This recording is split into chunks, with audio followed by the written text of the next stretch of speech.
Welcome everyone, we are back because the Fangbooth 6 tournament just got completed. And to kick things out, we have a game between Team Immune against Ronin, and what a game this was. Like, Team Immune just pulled out a surgical operation of how to put your foot on the gas pedal and never let out, even facing a such strong opponent as Ronin is. And so here we are going to see how they managed to do that from Shynn, their support point of view. Let's enjoy. So this match is the second quarterfinal, and it's the first match of that second quarterfinal between Ronin against Team Immune. So on the side of Ronin, we have Llama, Jack, Skype Hamster, Penguin, 7-1 facing against Immune with Nefty, Shynn, Empty, Shanna, and Bondrud. Team Immune wasn't present on the Fangbooth 5 and was back for the Fangbooth 6. Ronin, also a very long-standing EU team, and here we're going to focus on the POV of Shynn, which is also like a game developer at Omeda Studio, and replacing Clearcast as the main support. Clearcast deciding to be a sub, retiring a little bit from like the competitive scene, at least for the time being. And so Shynn's gonna play with Nefty, and that's a Dekker rest lane against a Muriel jungle lane played by Penguin and 7-1. As we can see here, Shynn is like just checking if there was like any deep ward being placed onto that red buff on this side. And here, like the idea of the Dekker rest is like if you get the stun, of course you can like combo and deal a lot of damage. It's mainly like, I assume, like mainly like looking for aggressive poke and such. Muriel Drongo has a lot of damage, so if we don't connect with the RMB, we can absolutely like just like W key forward and just like try to go for a lot of damage. That's always like one of the things with like res that you have to be careful when you use it. Here we can see Shynn playing a little bit aggressive, letting like Nefty manage the wave by himself, trying to use the beam to get the slow in, and we get like a little bit of RMB. Penguin trading, Shynn like stepping up, and overall they win like a pretty substantial like... in the end, it was like pretty good, but then the counter engage by Penguin and 7-1 is very good, so Shynn took a lot of damage, but here we got like a beam, one more auto attack. And the thing is, Shynn has Guardian Crest while Penguin has Consort Crest, so all like that damage, like when you see like life is kind of even. Well, true, but it's at the advantage on the side of like the Dekkers, simply thanks to the Guardian Crest and how Guardian Crest is pretty strong. First blood. Okay, I missed that first blood, so my bad. We're just like gonna go back to it. Like Shynn was going around to actually like get the ward, and here like Neft actually like gonna find like the first blood by 7-1, not respecting like the burst damage that this peekaboo knock-knock combo does. It was even like having a second knock-knock in case, and so here it's the first blood. To be fair, I kind of like the idea of the aggression from like Res plus Dekker, because if you're low on HP, it's like actually harder for the side of the Drongo to play than the side of the Res, because the Res can just like poke you from distance and one-shot you, while the Drongo is better when both sides are full HP and you kind of go for the type of all-in trade.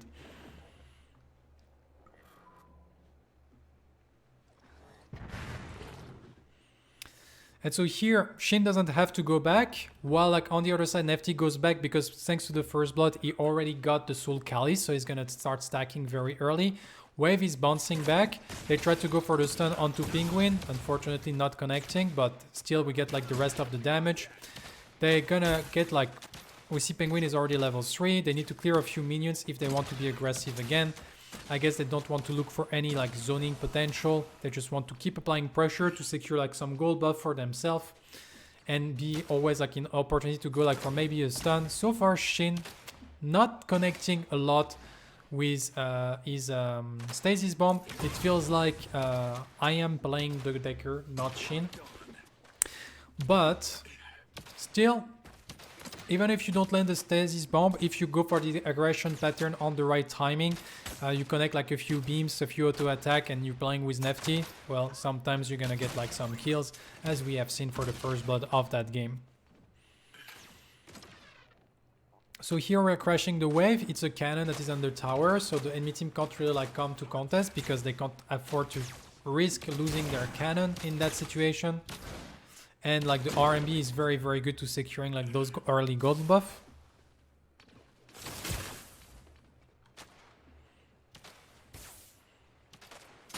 And so here we're playing like in the pillar zone. Penguin is already level 4, but Nefty as well.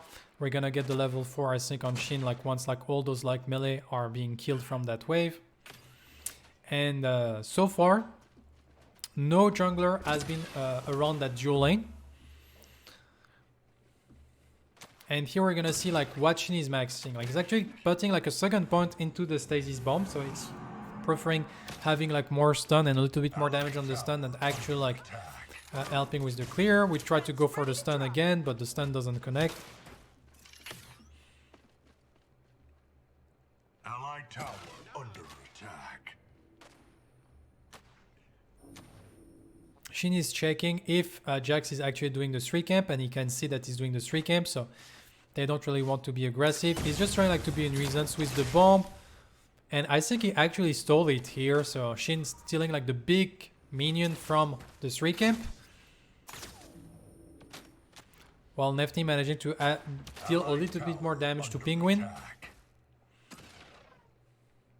And now Jax is still like around, so of course the dual lane on the side of Team Immune is not gonna like force anything in that situation. Until Jax is gone. And now finally Jax is coming back. We try to use the cage to... Oh, the long range stun. Ooh, plus the beam, plus the RMB. And here, like the 2v3 scenario that actually ended up with a kill for the 2 people side. With a very, very nice long range stun into the beam, into the RMB. And that's like another kill. And this dual lane so far like absolutely dominating the side of Ronin.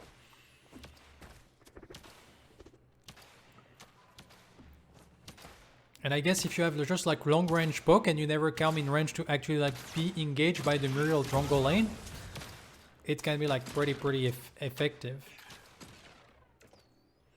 So here we're going to crash the wave. They're already starting the Fangbooth very, very early at 6 minutes like 30, and so we do have the camera. We have priority on the mid lane, we have priority on the dual lane, and so that's already like the first Fangbooth of the game secured, with almost like nobody losing too much tempo on the map for that simple Fangbooth. And it's even before the mini prime actually like spawn. And so like Team Immune, 2 kills up, actually like 2 kills up, 30 CS up, already like very, very strongly like pressuring their advantage. So we took advantage of that little reset and we get actually a potent staff. So it seems that probably Shynn from like the component I see here is going for time warp first in that match. Looking to improve like the poke at distance and being aggressive. They're gonna try to secure like this gold buff very, very, very fast for themselves. And that's the second gold buff on the game secured for Nefty. And now since like nobody is in lane, like Shynn is gonna take the advantage of that situation to maybe like roam a little bit, gather a little bit information in the jungle, becoming invisible and making like the enemy team a little bit wary of his positioning. But as we can see, he's actually like fully on a ward, so 7-1 and Penguin are very aware of where is Shynn. But still we got the cage, we got the stun, we got the combo, we got the rewind after the flash. And we take advantage of the fact that we have the level 6 and we're gonna like, if we don't miss auto attack, we're gonna get the kill. Very well played, fast execution that actually catch like the flash. They thought they were like being able to be sneaky and be aggressive onto like Shynn, but just like Shynn was just waiting for that to turn like the thing around thanks to the rewind of that res, and that's another pickup on the side of Nefty. And so we can crash the wave, get a lot of priority. 7-1 is coming back. Neft is actually at 60% of his life, so he needs to be a little bit careful. That could have been like a free timing for backing, to be fair, but in the meantime there was like some aggression on Llama, but he managed to survive and not getting picked up here.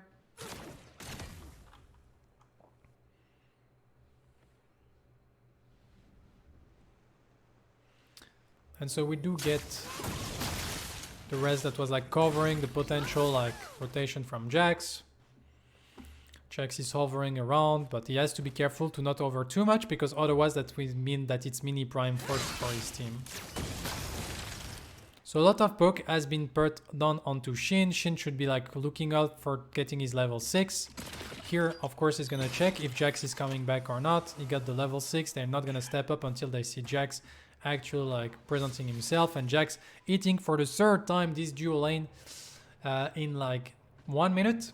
So he really wants to find something on that dual lane, but Team Immune is not letting him having anything. And now we have Shanna that go for the counter engage. We do get the shrapnel cannon, but we still like get catch out of like that shrapnel cannon. It was like kind of weird, so we're gonna see that on slow motion again. But here, like you can see, as soon as Shanna arrives, we go in, we follow with the shrapnel, the iron strike, and here we still like catch the shrapnel cannon with the call, and that's like full on damage, and 7-1 is gone. And finally, like Jax was around hitting the dual lane like for the 4th time, but still the execution is too fast on the side of Team Immune. Shynn perfect like engage here, setting up like the aggression at the perfect timing as Shanna is actually stepping forward. And that's the perfect timing because it jumped in at the moment that Shanna appeared. So 7-1 is like, oh, Shanna is there, like sync a little bit, and that's the moment you can't dodge the stun because you're already processing another information. And so Jax hitting for the 5th time the dual lane, and finally Jax managed to get a kill after coming 5 times in the dual lane in 2 minutes. Worth it for the mantle, I guess it is. In terms of farming, I'm not so sure though. But yeah, no mini prime attempt has been attempted in the meantime, so it's actually like not whole that horrible, but you can see that his 10 CS down in the jungle due to all this aggression, and we can see that 7-1 is actually having like a tough time. 30 CS down already. Vanquisher is already finished, Sulkai is already finished, Arthas is already finished, while the enemy jungle is still working towards this Vanquisher. So that means that this dual lane can't take any 2v2 at all on the side of Ronin. They have to fully respect, and if like Nefty and Shynn want to get priority for that Fangbooth, like it's gonna be like easy peasy for them to do so because the enemy team can't really like fight. It's gonna be like the tower being secure, the mini prime is secure on the other side of the map, and we get like full priority control around that Fangbooth. You can see Shynn can even rotate towards behind the pit to be able to try to hit like that mid lane, and they go for the wombo combo. Unfortunately, it still like doesn't matter. I feel like the chain CC wasn't perfect and could have been slightly better to secure even more that kill. There was like a flash available for that Gideon, so or maybe it was an ultimate. So if the flash was available, probably could have used it and survived because the chain CC wasn't perfect. But now they got the kill. We already get the crest like available for Shynn very early, so perfect management of the stack, never letting any moment of stack being wasted. And they keep hitting everywhere. Nefty has to be careful here. We can see that Jax is coming from behind. He's trying like to survive here, trying like to dodge as much as he can. He forced to use the flash to dodge the rest. The feather, we got the rewind here to try to go on to Jax, and now we do have Shanna arriving, and that's a kill. Nefty managing to survive long enough. Shynn doesn't have any mana though, so he's not really like too keen to actually like follow that up. He's going to go back, finish his time warp, finish his crest. But actually, he's gonna cancel here, keep the numbers up to secure this second Fangbooth, while Shanna has the mini prime and they have the damage on the rest that is actually like very well into the game.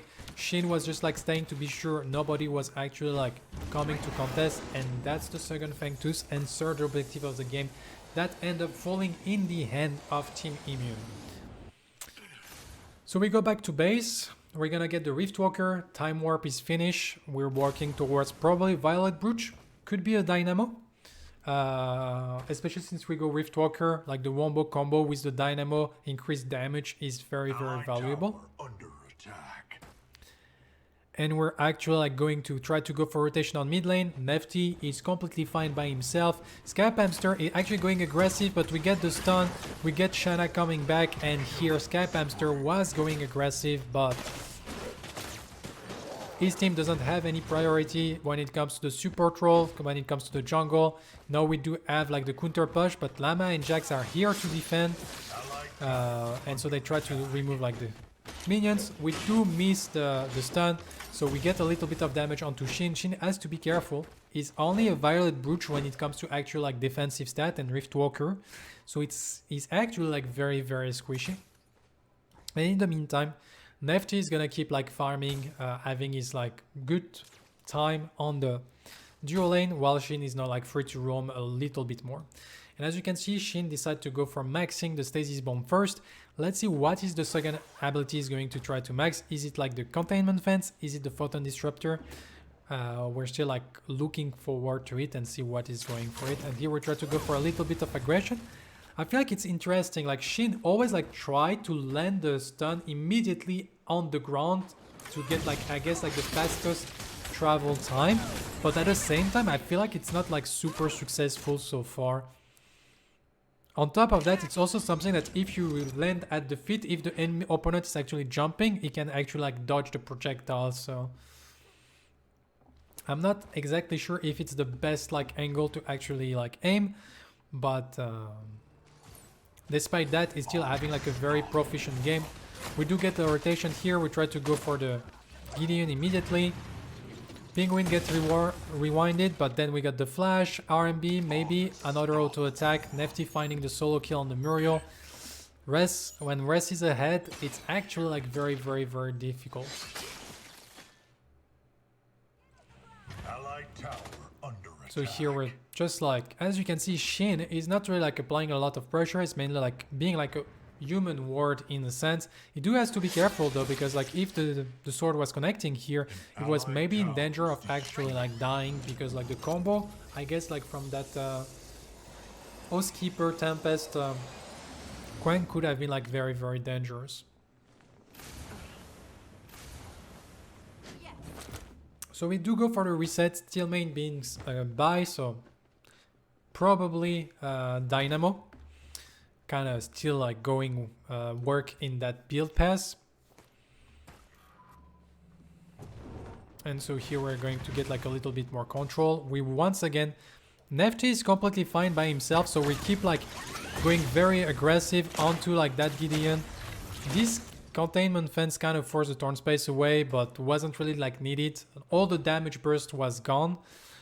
There was like nothing else to be found. As we can see, like this Gideon with Orb of Growth was absolutely like super tanky, despite like the combo.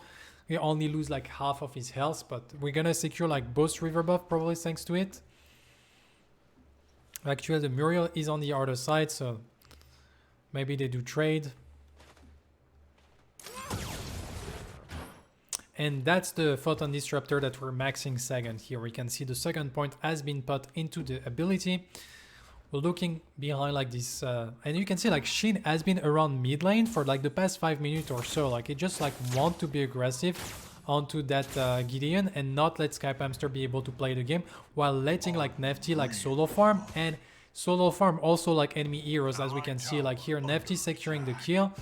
And now like Nefty is a little bit in trouble because we do get the rotation from Jax, and we do gonna get a combo ultimate, and we get the flash, trying to survive, but then flash after Jax. And so like here finally the shutdown being fine. That was a very, very big shutdown, and so this is where like maybe like Shynn rotated a little bit too much, trying to go for the wombo combo, and we get the cage, and we finally ended up like finishing the kill. So it was very, very close, but here Shynn managing to pick up Jax, which means that now we do get like also like the mini prime. They keep doing like mini prime into Fangbooth on cooldown on the side of Team Immune, and so they secure like the first objective of the game, and they probably like thanks to that kill on Jax kind of force like this Fangbooth as well. Shynn is trying to survive here. He's getting like attacked by both 7-1 and Penguin. He's trying like to play as much as he can, like the little corner. We get the counter engage, very well played by Shynn. managing to just like this little move here, it's very nice. A lot of people would have simply like just walk away, but here you can see like the differences between like the top player and the average of the pack. So here like Shynn trying to stay alive, go away, and here a lot of player would have simply like just walk away. But with Shynn actually like here knowing that Shanna is arriving, if he just walk away, I think like 7-1 can still like go for a lot of auto attack. And here it just like going like behind the wall, and by going behind the wall he also like fully like make Shanna invisible to 7-1 and force 7-1 like by staying to actually like step forward to be able to auto attack him. Well, if he was like here, like then 7-1 will be out of range for the ambush. And so here we get the ambush in, we get the call, a lot of damage being used, then the stun afterwards, and we do find the pickup that Shynn was getting chased, but in the end, the people that end up dying was simply 7-1 through that little like play, and good head of the play for Shanna to actually rotate here. So in the meantime, there was like some aggression on Skype Hamster, so Shynn was looking if there was something to be found. They do secure the triple Fangbooth, so they got like 5 objectives in 19 minutes. That's absolutely like insane.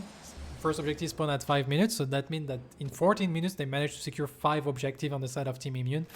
They're absolutely like relentless. There is 70 CS up. As we can see, we have like 40 CS up on the carry roll, and here the map is completely open. Like most tier 1 tower has been taken, despite like the mini map. I think like we have some mini map bug because we can see some towers here in the mid lane between like the replay bug, mob bug as it happens. But here we're looking to actually like keep pressuring their advantage, and here we have Shynn decided to rotate towards the direction of the offlane, and as you can see like Neft has rotated also towards the offlane. And so we're playing like kind of a lane switch with Sevrog like now playing on the dual lane. And so Shynn once again taking like very deep advantage. That's one of the advantage of Dekker, is that you're very safe at walking around the jungle. And the enemy team was actually like doing the, well, the immune team was actually doing the AWP prime, while Shynn was just like delaying the enemy team, and finally they're going to arrive, but very late. It's gonna get the rewind, and so we rewind like the coin away, and finally they do use the sword, but it's not good enough. Shanna is getting kind of low, but Team Immune here, I think the objective was always over 1000 HP, even with the Jax like ultimate. As soon as Jax like goes in, they turn around, they're gonna clear up like another pickup. It was a desperate play on the side of Ronin. They had to kind of find the kill, otherwise nothing could have happened. Like they tried to find a steal on the AWP prime. That was maybe like a way for them to extend a little bit that match, but unfortunately Team Immune a little bit too clean for them here, trying like to be a nuisance to Skype Hamster, just like dodging every single ability. Shynn is like Neo in the Matrix, not taking any bullets, and here finally kind of forced to disengage. But this whole situation wasn't really like to kill Skype Hamster, of course, because like the Dekker by itself has no kill potential. It was just like to make the enemy team lose time, so the rest of the team can actually like keep applying pressure, and we group up all together. We have a lot of damage that is being taken, and the tier 2 tower on the left side is already taken. They do take the tier 2 tower in the mid lane. And now they're gonna apply pressure onto inhibitor at the same time, all 4 of them being centered here, Nefty on the left. Here we do have Shynn looking for something. We do get the inhibitor. We might try to go for the long range stun onto Skype Hamster. We do go for the colossal blow afterwards. We get the flash plus turn space. It's not gonna be enough to be able to catch up that Gideon despite the subjugate hitting 2 targets. But Llama is out. They already like have lost 2 inhibitors, and now they're gonna pour into the core with double wave. Unpowered by the AWP prime, and here we're just like gonna blow up Penguin, blow up Llama, blow up almost everyone. Oh, Llama do manage to find a kill onto Nefty before the end of that match, but Jax by himself will not be enough to defend, and Team Immune with a surgical game, absolutely like clinical. Core under attack. And so we can see Shynn 3, 1 and 10. despite like not hitting like that many like stasis bomb, he still like keep applying the pressure, was like doing for some like very good plays, follow up like on a few moments, taking advantage of the pressure of the rest. As soon as the rest was good, he started rotating on the mid lane, creating space on the map, and then he was like keeping the vision up so his team can actually like always have the control of objective, and that was the recipe for a big portion of the success of Team Immune in that game.